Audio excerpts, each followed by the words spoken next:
Vote দেওয়ার তো আশা ছিল না, এখন আবার ভোট দেওয়ার আশা জাগছে। লোহাগাড়ার মধ্যে নির্বাচন সুস্থ হবে, সব কিছু কাজ করবে, আমাদের পাশে পাবো যাকে আমরা ওইরকম একটা ব্যক্তিকে আমরা চাচ্ছি উপজেলা নির্বাচনে। আগামী 5 জুন চট্টগ্রাম জেলার লোহাগাড়া উপজেলা পরিষদ নির্বাচন অনুষ্ঠিত হতে যাচ্ছে। এরই মধ্যে প্রার্থীরা বিভিন্ন ধরনের প্রচার প্রচারণা চালিয়ে যাচ্ছে। লোহাগাড়া উপজেলা পরিষদ নির্বাচনে লোহাগাড়া চেয়ারম্যান পদপ্রার্থী 3 জন, ভাইস চেয়ারম্যান পদপ্রার্থী 3 জন এবং মহিলা ভাইস চেয়ারম্যান পদপ্রার্থী 2 জন নির্বাচনের বিভিন্ন প্রতীক নিয়ে প্রতিনিধিত্ব করছেন।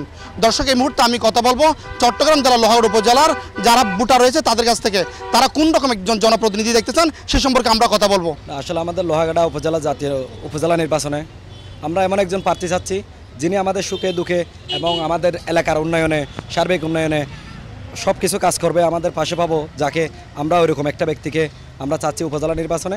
আর দ্বিতীয়ত আমাদের অনেক লোহাগাড়ার অনেক জায়গা আছে এখনও রাস্তাঘাট ভাঙ্গাচোরা এখনও পর্যন্ত, এবং অনেক জায়গায় পানির জন্য কষ্ট পাচ্ছে মানুষ, ড্রেনের ব্যবস্থা হয় নাই।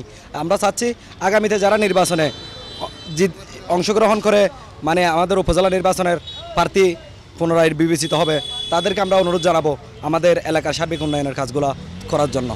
আমি এমন একজন ভোট দেওয়ার তো আশা ছিল না, এখন আবার ভোট দেওয়ার আশা জাগছে। একজন ভালো যোগ্য প্রার্থী যিনি সুখে দুঃখে ভালো মানুষের সব সময় পাশে পাবে, যে কোনো সময় সহজ সরলভাবে কথা বলতে পারবো, যে ডাক দিলে সাড়া দেবে, ওই রকম একটা ব্যক্তিকে আমি ভোট দেওয়ার। আমরা ভোট দেব যে এলাকার জন্য কাজ করবে, যে স্কুল মাদ্রাসা মসজিদ যে চেয়ারম্যান হওয়ার পরে এলাকার মধ্যে সন্ত্রাস মাদক মুক্ত করবে। আমি এ ধরনের মানুষকে ভোট দিতে চাই।